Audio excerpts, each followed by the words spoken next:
তুমি কি পাপ করেছো, কি অন্যায় করেছো? তুমি জানো না আমার রব কত মেহেরবান, তিনি কত দয়ালু, তিনি ভালোবাসার আধার, তিনি করুণার আধার। তোমার পাপ অন্যায় যদি হয় খালের পানির সমান, বিলের পানির সমান, আমার আল্লাহর দয়া সাগরের পানির সমান। তোমার পাপ আর অন্যায় যদি হয় পাহাড়ের সমান, আমার আল্লাহর ভালোবাসার দয়া হচ্ছে আকাশের সমান।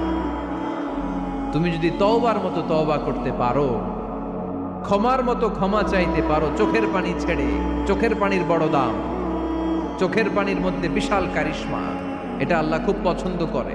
2 ফোঁটা পানি আল্লাহ পছন্দ করে। এক, জেহাদের ময়দানে শহীদের গা বেয়ে ঝরে পড়া রক্তের ফোঁটা। 2 হচ্ছে অনুতপ্ত বান্দার চোখের পানির ফোঁটা। বান্দা যখন অনুতপ্ত হয়ে চোখের পানি ছেড়ে কাঁদে, তার চোখের পানি চোখ বেয়ে নাকের ডগা বেয়ে মাটিতে পড়ার আগেই ওই অনুতপ্ত বান্দার সব গুনাহ আল্লাহ মাফ করে দেয়।